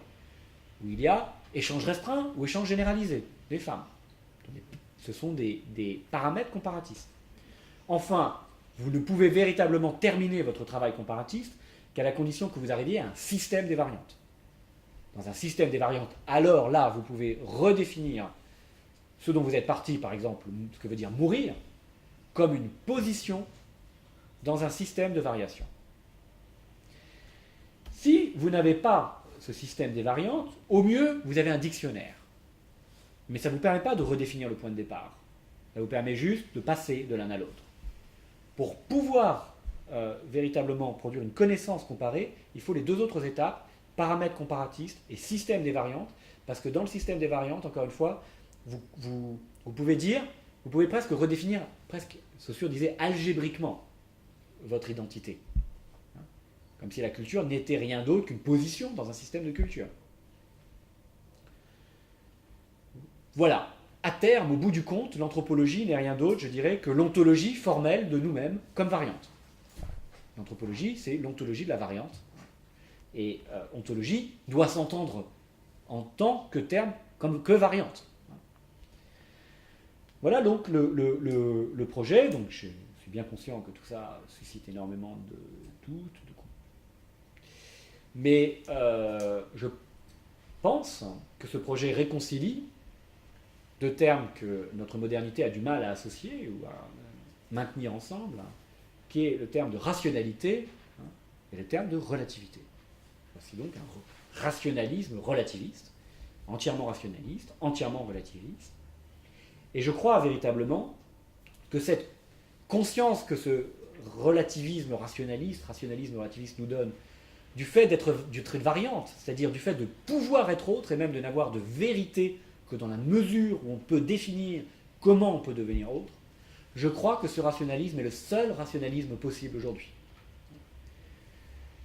Et à vrai dire, en cela encore une fois, je me sens fidèle à l'œuvre de Lévi-Strauss, qui écrivait à la fin de l'introduction à l'œuvre de Marcel Mauss, en citant Marcel Mauss lui-même, il disait il y a encore bien des lunes pâles, mortes ou obscures au firmament de la raison. Eh bien, ce que je suggère, c'est que justement, c'est la variabilité de ces astres même qui rend possible une démarche rationnelle.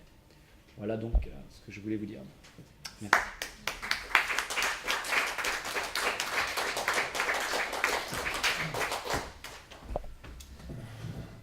Merci beaucoup, Patrice. Je trouve absolument passionnant pour notre sujet, vraiment au cœur de nos questions. Donc vraiment, merci beaucoup. Je ne dis pas ça par politesse, mais vraiment, je trouve que tes propositions sont extrêmement stimulantes.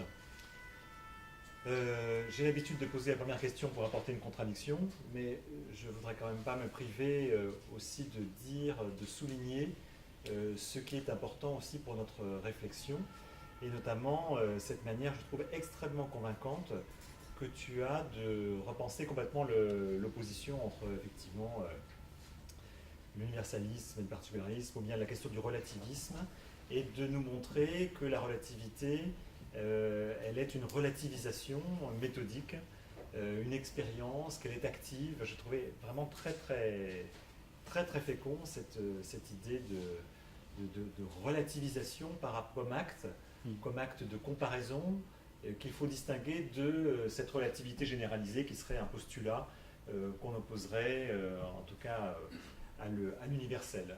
Et ça, c'est très convaincant.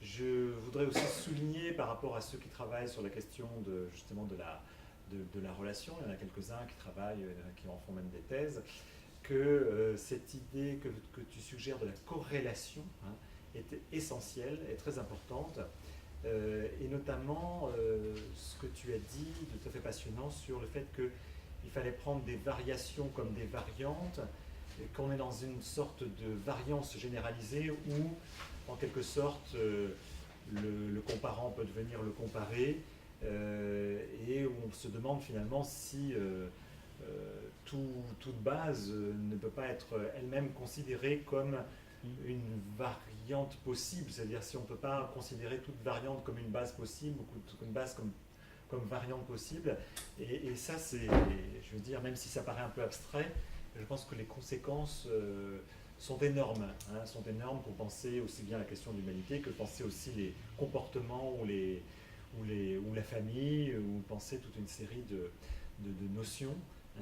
Donc je voudrais le souligner cela avant d'essayer de discuter, peut-être un petit peu rhétoriquement, parce qu'au fond je suis séduit et d'accord par ce que tu as dit, mais voilà, donc je voulais le souligner. Donc je vais peut-être suggérer quelques possibles débats sur la manière dont tu as présenté cette anthropologie comparée et cette notion de relativisme actif, de relativisation comme méthode.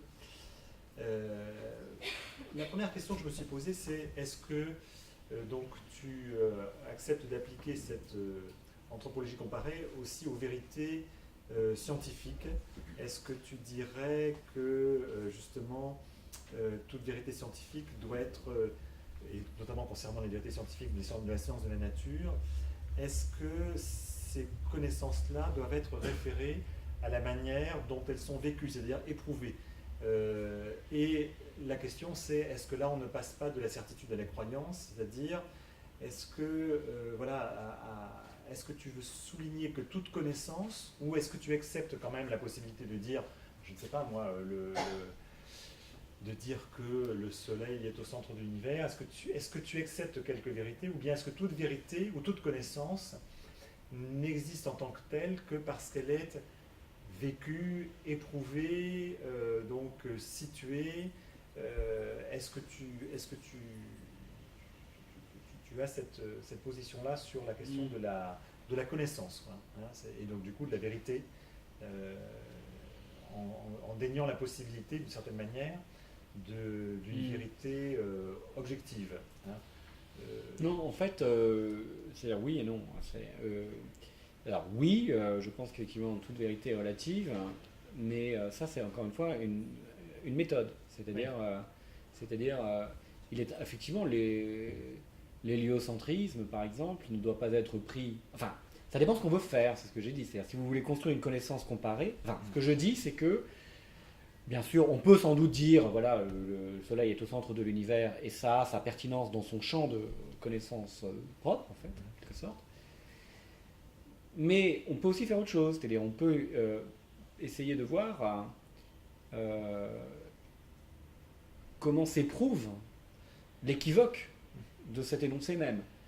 Et alors on le fait si on fait une anthropologie, pour le coup, Oui. par exemple, l'anthropologie des cosmologies, ça on peut tout à fait le faire, il n'y a pas de raison de ne pas le faire, c'est une connaissance de plus, c'est pas quelque chose qui mine la première, c'est quelque chose qui s'ajoute à la première.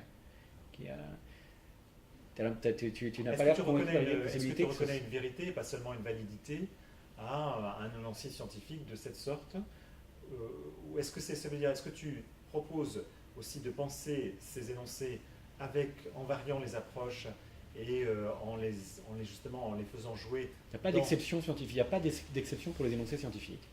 Il n'y a pas d'exception, il n'y a pas de raison qu'il y ait d'exception. On peut utiliser les énoncés scientifiques comme matériaux anthropologiques tout à fait de la même manière qu'on peut utiliser les émotions nues, considérant le châtiment ou la sexualité.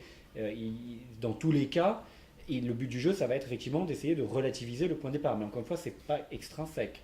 Ça, c'est donc il n'y a pas d'exception. Ça ne veut pas dire, au fond, ça ne dit rien sur le type de connaissance, ou le type de connaissance qu'est la physique, par exemple, en l'occurrence.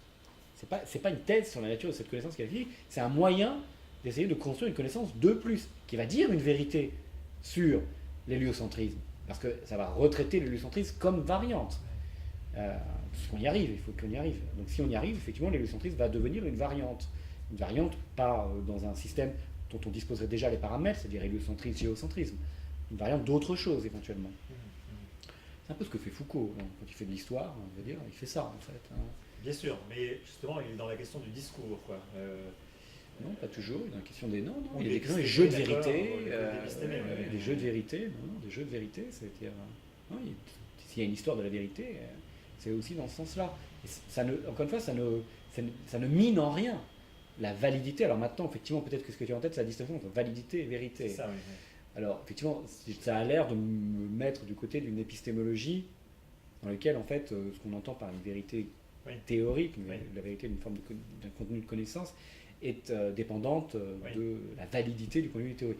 Et oui, ça c'est vrai, en fait. Hein, c'est ce que j'ai dit à un moment en disant, j'entends par vérité une propriété d'une connaissance, c'est-à-dire d'un système de connaissance, c'est-à-dire d'une pratique.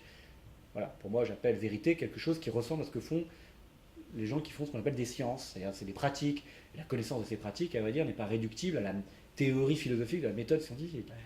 D'ailleurs, c'est pour ça que je m'intéresse aussi à ce que fait Latour, parce que Bruno Latour a une théorie sociologique des sciences qui montre ces sciences comme pratique, ce que c'est que cette pratique qui est la pratique scientifique. Et donc j'appelle une pratique de vérité ce qui est en continuité par rapport à ça, pour le coup. Enfin, il y a un troisième aspect de la question qui est le plus fondamental peut-être, qui est est-ce qu'on peut introduire le comparatisme au niveau même des pratiques scientifiques? Et la réponse est oui. Alors, il a toujours été. Et celui qui a fait ça, c'est Bachelard, qui a expliqué, qui a construit une épistémologie comparée. Par exemple, ce que tu disais tout à l'heure, la base qui devient une variante, c'est Bachelard. La philosophie du non, c'est ça. La philosophie du non, c'est, voilà, j'ai une géométrie qui fonctionne parfaitement, etc. En fait, je produis une variation, j'envisage la possibilité d'une géométrie non euclidienne. Enfin, d'abord, j'envisage la possibilité d'une variation sur un paramètre particulier. je construis la possibilité, disons, d'une géométrie de ce point de vue-là. Et en fait, qu'est-ce que je découvre? Je découvre que la géométrie euclidienne n'est qu'une variante possible d'un système, etc. Non seulement ça, mais en plus, par exemple, je mets en rapport la théorie de l'électricité avec la théorie du magnétisme. Et schlang, je construis une nouvelle théorie. Bon. Et tout est comme ça. Et il y a un grand texte de Bourbaki, qui est dans le recueil sur le Lyonnais, qui a été commenté d'ailleurs par David Rabouin dans le livre Le moment philosophique des années 60 que j'ai publié il y a quelques années. Il y a un texte sur la méthode comparée en mathématiques. Et en fait, les mathématiciens n'arrêtent pas de comparer. Et en fait, toute grande invention mathématique est toujours en fait un moment de relativisation d'une théorie qui se croyait absolue.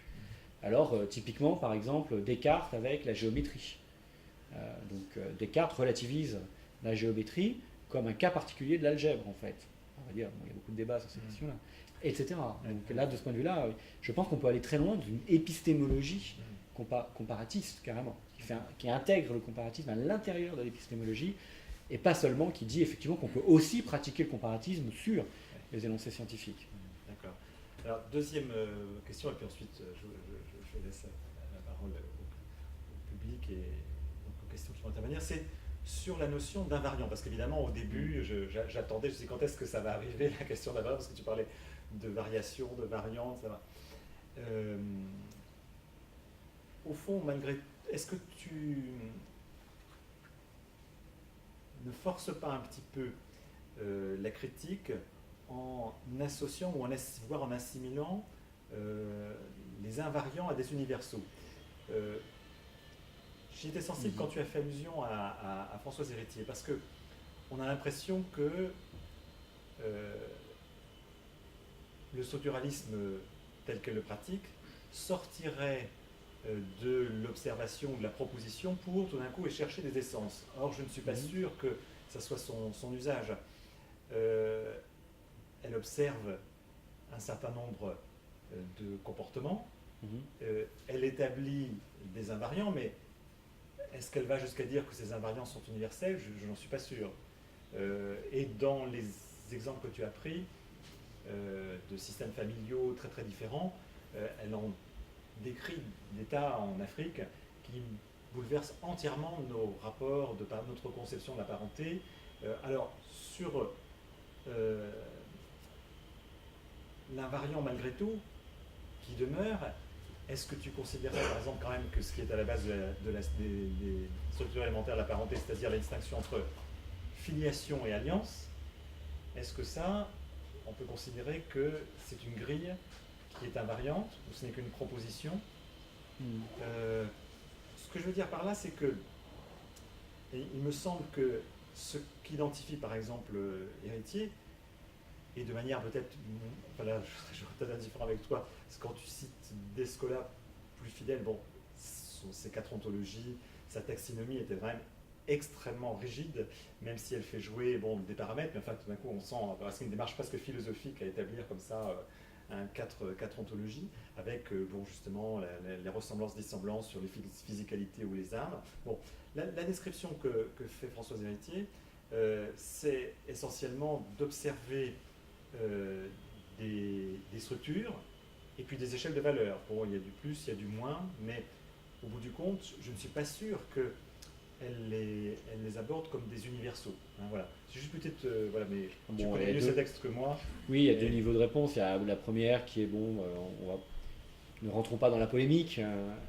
En revanche, quand même, factuellement, dans ces travaux sur la parenté, qui sont par ailleurs brillants, hein, c'est pas le problème, l'objectif, enfin, pour des raisons d'ailleurs, c'est pas absurde, hein, mais enfin, quand même, sa thèse, c'est qu'il y a quand même un universel, hein, un invariant qui est un universel, qui est la domination masculine. C'est la balance des sexes. Voilà, la balance différentielle des sexes, mais qu'elle elle identifie explicitement la domination masculine. Bon, c'est assez technique en fait dans le détail, du coup ça a l'air très obscur, mais quand même ça n'en reste pas moins un universel, c'est-à-dire quelque chose qui effectivement est supposé être une sorte de condition. C'est une donnée historique en tout cas de la formation donc la distribution des rôles. Mais n'oublions pas que par exemple dans certaines sociétés africaines, ça paraît comme... Juste un exemple de sociétés africaines, quand par exemple une femme ne peut pas, je ne sais plus quelle est la société qu'elle décrit, quand une femme, par exemple, est stérile, elle devient un homme. Elle peut devenir le père de. Elle peut devenir le père. À condition d'adopter un enfant. Mais bon, peu importe. Oui.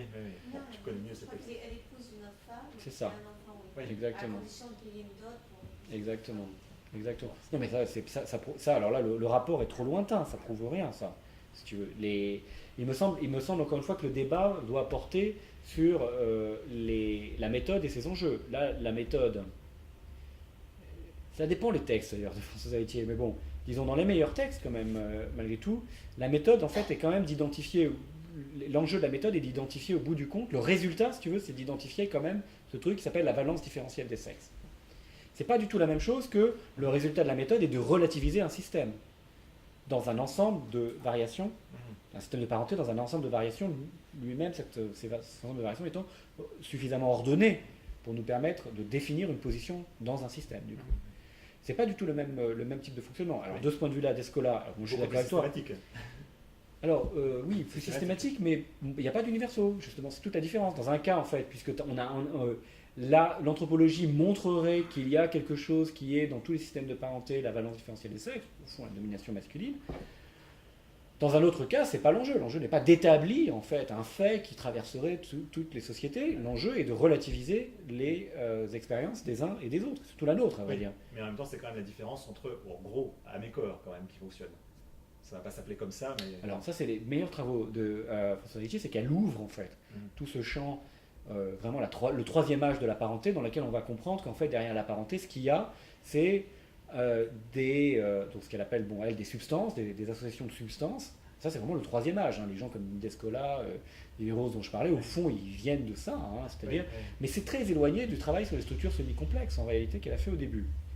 C'est-à-dire que là, en effet, c'est un peu intuitif, en fait. Enfin, c'est pas intuitif, c'est lié aux données ethnographiques qu'elle a sous les yeux, mais l'idée, c'est effectivement qu'en fait, ce qu'il y a derrière la parenté, ce qui explique ce que nous, on appelle parenté, en fait, c'est des compatibilités entre des substances qui n'ont absolument, sont pas du tout limitées à la parenté, mais qui impliquent notamment l'alimentation.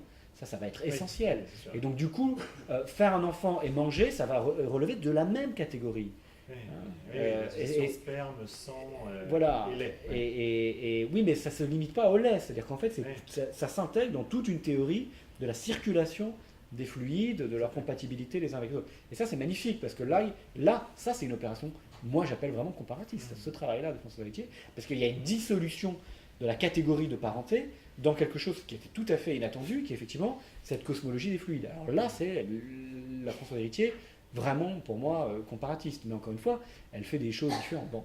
Alors, encore une fois, indépendamment de la qualité scientifique des uns et des autres, qui n'est pas discutable. Mais pour Descola, une chose, 4 ontologies, c'est juste pas assez. Mais ce qui est intéressant, c'est que le principe est bon. Si tu prends les structures élémentaires de la parenté, tu vois, par exemple, ce que tu dis, ce qu'on vient de dire sur François Héritier, on peut très bien dire des structures élémentaires de la parenté. Il y a un universel qui se pose pour le coup explicitement comme un universel, et c'est le modèle de François Héritier par ailleurs, qui est la prohibition de l'inceste, qui ne sert à rien, qui veut rien dire, enfin, etc.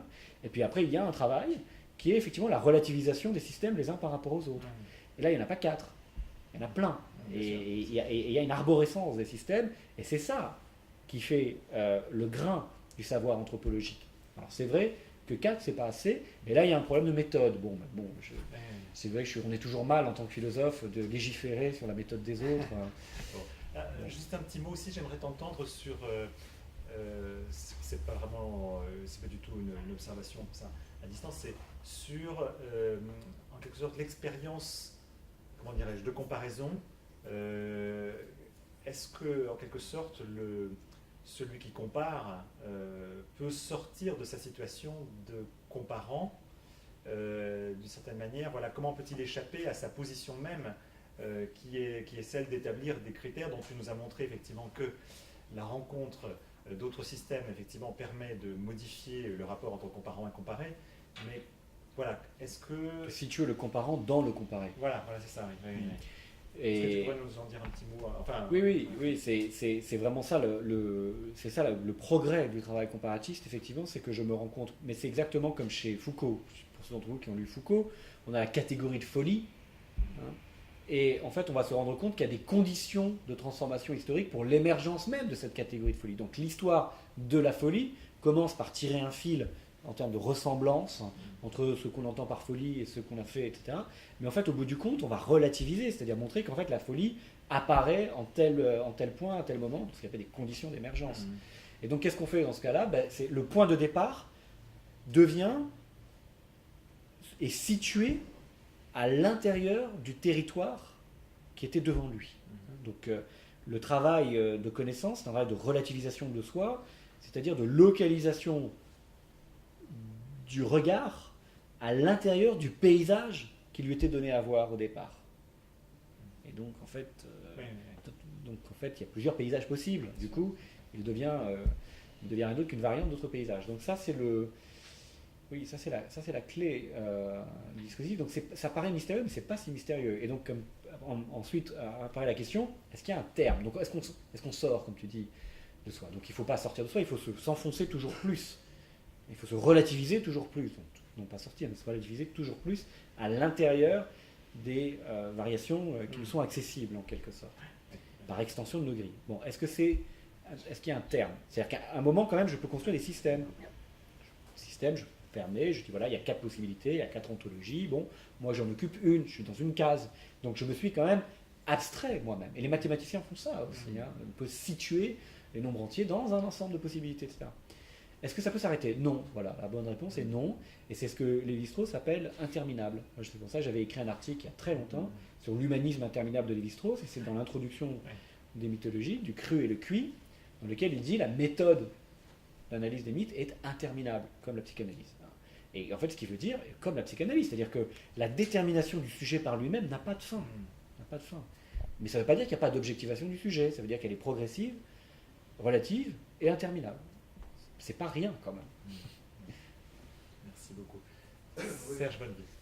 Je me posais une question, c'est la question de l'espèce de parallèle que je sens vis-à-vis de la question de la société de consommation et de cette question justement toujours d'une relativisation qui s'opère, ce jeu de manipulation sur c'est l'objet qu'il vous faut, en même temps internationalement on fait croire que partout, dans tous les lieux, tout le monde a besoin d'ordinateur ou besoin d'un portable. Et quelque part, on adapte toujours. Alors justement, il y a la relativisation de oui, mais celui-là spécifiquement, comme si on avait quelque chose d'une grille justement pour savoir ce que les gens éprouvent et ce qu'ils ont besoin au-delà. Donc il y a quelque chose comme ça qui résonne dans ce discours et qui me fait penser justement à une superposition quelque part.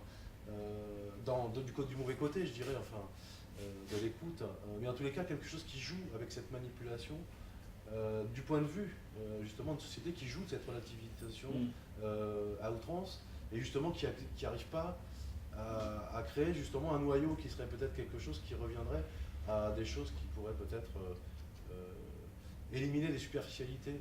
Donc, ce que je remets un petit peu en question, c'est ce jeu avec la règle justement du pouvoir et en même temps, ces possibilités de jeu avec la règle du pouvoir et en même temps la question de l'authenticité des représentations qu'on va chercher. C'est-à-dire que quand on recueille, est-ce que vraiment on peut dire que oui, c'est cette personne nous a dit la vérité, l'authenticité voilà, c'est relativisé. Mais vous avez raison parce que le domaine économique, le marché, les biens de consommation en l'occurrence, c'est le grand terrain prétendu de l'universel contemporain, en fait, en acte, quoi. C'est l'universel en acte. Et là, effectivement, vous avez parfaitement raison de dire, il n'y a aucune relativisation, il n'y a pas d'expérience, en fait, de la différence dans la spécification, en fait, dans le pittoresque. C'est pas parce que, en fait, je fais un ordinateur avec des rayures de zèbre que, en fait, j'ai véritablement montré que la technologie peut être traversée par la variation des expériences humaines. Pas du tout. En même temps, donc on veut ni l'un ni l'autre en fait. On veut ni l'idée sur laquelle tout le monde a exactement les mêmes formes, les mêmes besoins, etc. Ni l'idée sur laquelle il suffirait, d'ailleurs c'est la même, il suffirait d'adapter au contexte, puisque c'est ça l'idée. C'est vrai qu'effectivement, toutes les multinationales font ça, même d'ailleurs dans leur traitement des ressources humaines. Il y a même des anthropologues qui ont fait le boulot, bien sûr. Bon, et bien en fait, vous voyez, cette notion de la relativité, là, à ce moment-là, c'est plutôt du côté du contexte, moi ce que j'appelle contexte. On contextualise quelque chose qui est en fait un universel, on le contextualise, et donc on enrichit sur les bords, mais c'est pas ça l'expérience de la relativité. Alors, en revanche, ce qu'il faut dire aujourd'hui, c'est que précisément parce qu'on est dans un contexte d'universalisation en acte, eh ben, il faut douter de cette universalisation. Et qu'est-ce que je veux dire par douter de cette universalisation? Je veux dire en fait que eh bien, la pratique de l'informatique n'est pas la même, nécessairement. N'est pas nécessairement la même. Et ça, il y a des enquêtes à faire. C'est une ethnographie. Et que si on veut s'intéresser à ce que ça veut dire, si on veut montrer, à vrai dire, qu'il n'existe pas de consommation ou qu'il n'existe pas de satisfaction des besoins humains par le capitalisme, disons, eh bien, ce qu'il faut faire, c'est montrer que les gens en Chine, avec leurs ordinateurs, font autre chose. Ça ressemble. C'est comme la parenté dont je parlais tout à l'heure. Ça ressemble à une relation entre un enfant et sa mère, mais en fait c'est autre chose qu'une relation entre l'enfant et sa mère. De la même manière, ça ressemble à quelqu'un qui travaille sur un ordinateur, mais c'est autre chose que ça. Et c'est là où ça deviendra intéressant, en fait, ce travail. Alors peut-être, est-ce que ça veut dire qu'il n'y a rien qui soit identique? Bon, mais ça c'est une affaire empirique, il faut voir, quoi. Il faut voir ce qui marche, pas, etc. Ce qui est sûr, c'est que plus c'est semblable, moins c'est intéressant pour nous autres, les relativistes. Ça renvoie à la notion d'usage, quand même. Oui, exactement, c'est un usage, mais attention, l'usage... Non, c'est usage au sens, si vous voulez, souvent usage, on veut dire extériorité de celui qui l'utilise par rapport à l'objet utilisé. Si vous entendez le mot usage comme ça, non, parce qu'il faut comprendre que c'est pas la même chose même. L'ordinateur, c'est pas la même chose, ici ou ailleurs, à ce moment-là, même s'il est fabriqué de la même manière. C'est pas la même chose, c'est-à-dire que usage, il faut l'entendre au sens des us et coutumes. C'est pas le même usage, c'est-à-dire c'est pas la même pratique. Hein, donc par exemple, de même que faire un enfant, c'est pas la même chose, même si ça a l'air d'être la même chose, hein, chez la dame Pirot et chez l'institutrice, c'est pas la même pratique, c'est l'identité de la pratique qui est différente. De manière, écrire sur un ordinateur, ça sera peut-être pas la même pratique. Et c'est des questions ethnographiques que les ethnographes doivent demander. Ce sera hyper intéressant, parce que ça nous permettra de mieux comprendre ce qu'on fait, nous, quand on utilise une technique, par exemple. Et évidemment, si vous dites, c'est très simple, la technique répond à des besoins humains universels, vous avez perdu la capacité de comprendre ce que c'est, en fait, que la technique. Vous avez perdu la capacité de localiser. Bonne question. Je voulais savoir, j'ai l'impression que ça vous importe quand même de réfuter une thèse qui voudrait que le relativisme ne soit pas un humanisme. Et dans ce cas, si c'est important que ce soit un humanisme, dans quel sens véritablement? Et aussi, enfin, ma véritable question, c'est savoir ce qu'on fait du jugement, mais du jugement simple, hein, j'aime, j'aime pas, ou plutôt c'est bien, c'est pas bien. Oui. Parce que finalement, même par exemple, un personnage qu'on nous présente beaucoup comme un humaniste serait la figure de Rabelais, et même s'il y a en effet, mettons, cette idée de ne pas juger, Oui. au moins pour avoir une vision claire des autres cultures, etc., n'empêche que il y a un idéal chez lui qui fait, bon, on va peut-être, bon là je caricature évidemment, on va tout accepter en gros, comme on enlève un jugement moral pour que ça fasse connaissance, mais dans ce cas n'empêche qu'il y a quand même c'est Thélème, c'est ça? Oui. Oui, voilà. Où n'empêche que pour vivre bien dans le meilleur des mondes, il faudrait être à cette espèce d'école, quoi. Et donc il y a toujours il y a une vision éthique quand on a envie de réfuter le fait que ce soit pas un humanisme. En même temps, moi j'ai l'impression que pour avoir une vision claire et une compréhension, vous basez l'humanisme sur une compréhension véritablement, et je ne sais pas trop comment on insère le jugement dans ces cas-là, et je pense qu'il devrait être inséré, n'empêche. Oui, vous avez tout à fait raison. Je suis tout à fait d'accord avec vous. Alors, humanisme d'abord. Il faut définir l'humanisme pas par le fait qu'on valorise un objet particulier de la nature qui s'appellerait l'humain, dont on aurait les limites, c'est la définition propre. Ça, il faut l'appeler spécisme, avec Peter Singer.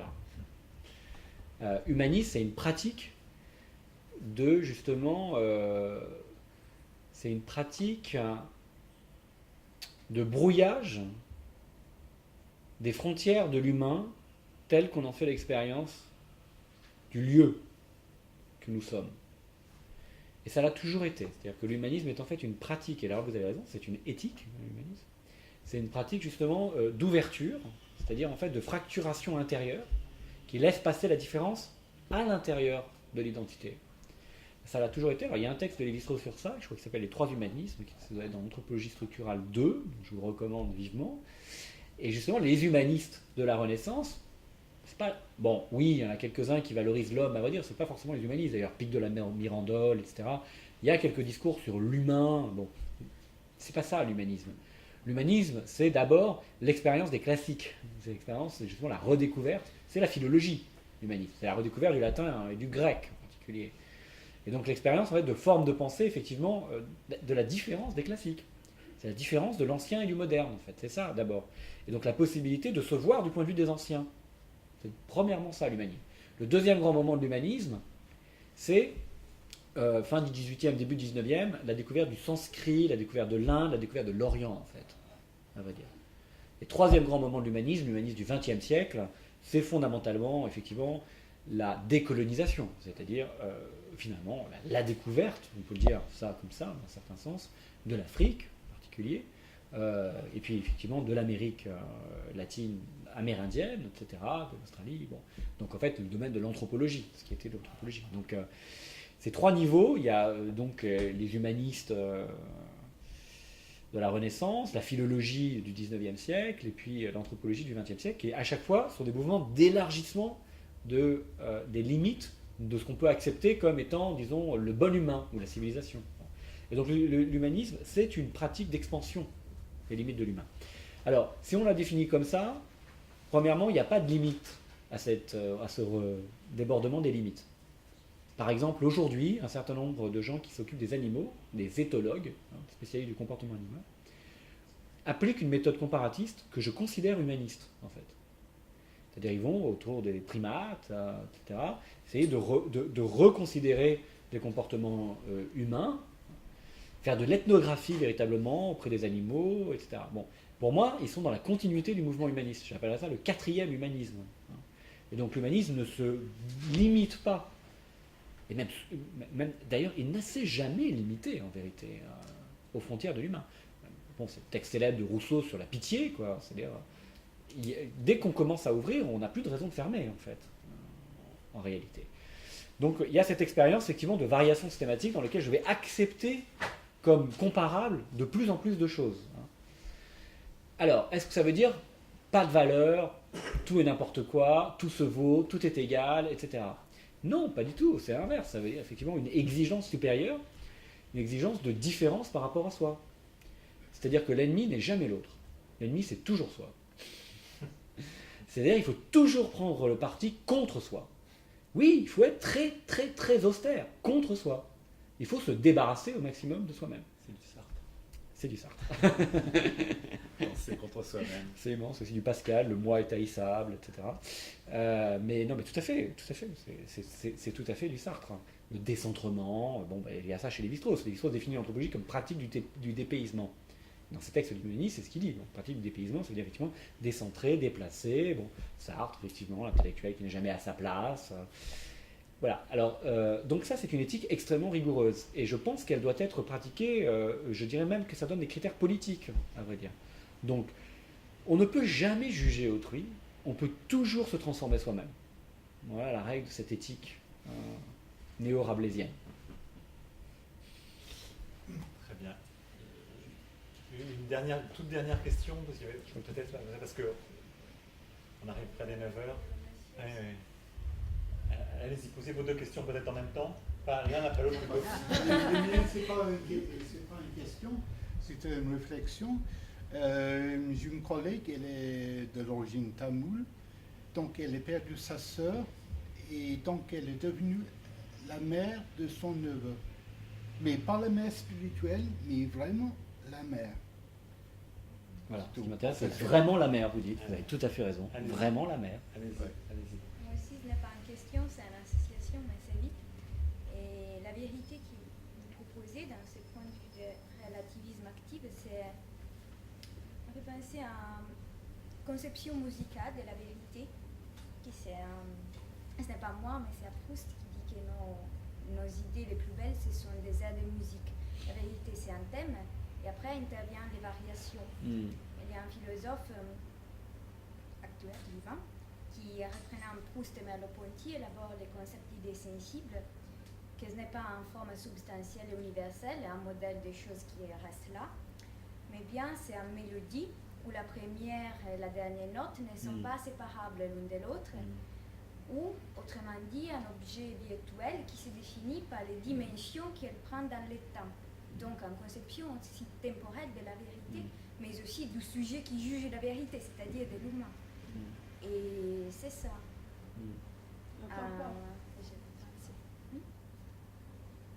Oui, non, c'est intéressant. Nous avons des spécialistes sur la question de la musique ici. Je suis très très loin de. Mais non, c'est intéressant effectivement de penser la question de la modulation comme un modèle pour penser cette ontologie de la variante. Parce qu'en fait, moi, c'est vrai, ce qui m'intéresse dans la vie plus particulièrement, c'est toujours la métaphysique. J'y peux rien, c'est ça qui m'intéresse le plus. C'est qu'est-ce qui fait qu'un être est un être, combien il y a de genres d'êtres, etc. Mais bon, et c'est vrai que ce que vous dites, peut-être, effectivement, il faut pour penser ce que c'est qu'une variante, on pourrait essayer de partir de la notion de variation, de rapport thème et variation. Bon, peut-être, je ne suis pas absolument sûr, à vrai dire, parce que bon, on a, encore une fois, une variante en général est inséparable d'un système des variantes. Est-ce que c'est vrai de la variation au sens thème et variation? Je ne sais pas, peut-être. En revanche, ce que vous dites est très juste sur le point de la question du virtuel. Puisque ce qui caractérise une variante, c'est effectivement d'être impossible dans un champ de possible, d'être toujours une alternative d'autres possibilités d'elle-même. Et c'est vraiment ça une variante, c'est qu'il y a d'autres possibilités de moi. J'ai d'autres moi possibles. Et donc être une variante, c'est effectivement être une identité dans un champ de variation virtuel au sens de Bergson, strictement au sens de Bergson. Et de ce point de vue-là, je pense que là, ce que vous dites effectivement touche au point. Hein. C'est-à-dire si on peut vraiment montrer que la modulation, c'est l'exploration d'une virtualité, que le thème est une virtualité, c'est-à-dire la distribution d'un système de possibilités définies corrélativement les unes par rapport aux autres, alors peut-être effectivement ça marchera bien. Je pensais plutôt à Leibniz. Hein. Fascinant. Oui, c'est vrai que Leibniz, effectivement, est un penseur de la variation, mais plutôt de la fonction. Mais peut-être vous avez raison.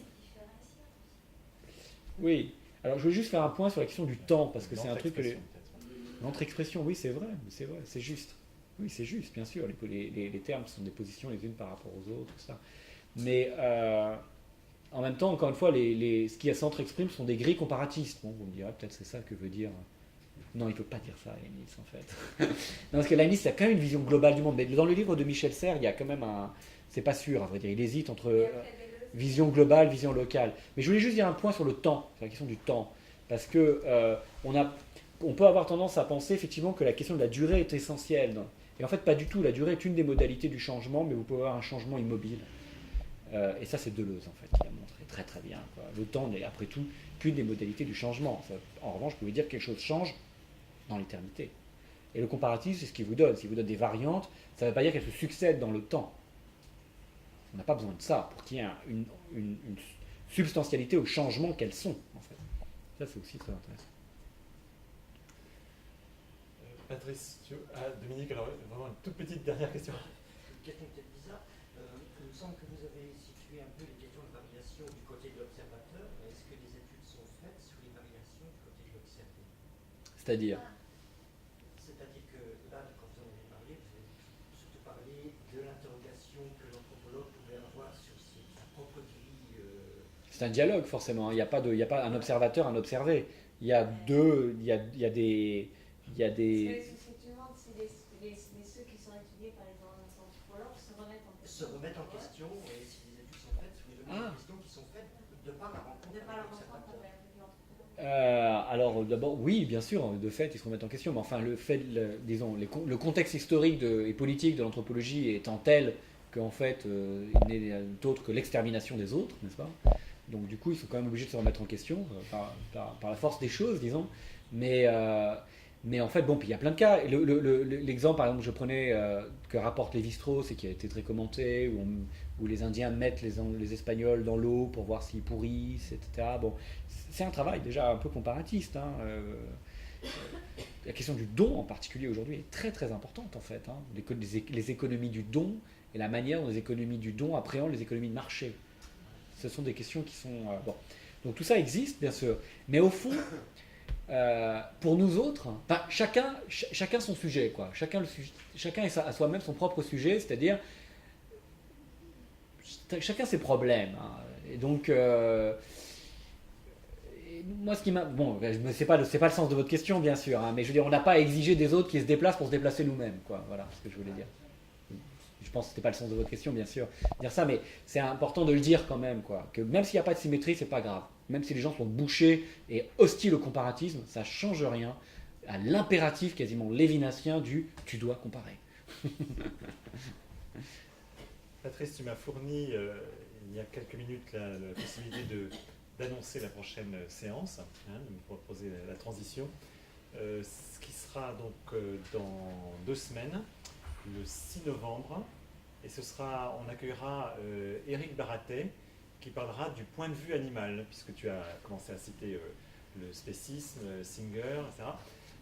Donc il est historien, mais ça touche évidemment à la question du comparatisme, si on peut éventuellement aller jusque-là, à comparer une histoire du point de vue animal ou du point de vue humain, ou si c'est une question de l'humain regardant l'animal et essayant de se voir autrement à travers une histoire animale. Ce sont ces questions-là qu'on va aborder, dont je vous recommande très vivement dans cette suite, hein, de revenir dans 2 semaines, donc 6 novembre, 19h. Et un grand merci à Patrice. Merci à vous, c'était passionnant pour son intervention. Je n'ai pas vu l'heure passer, en fait il est déjà 9h et c'est la fin. Merci. Merci à vous.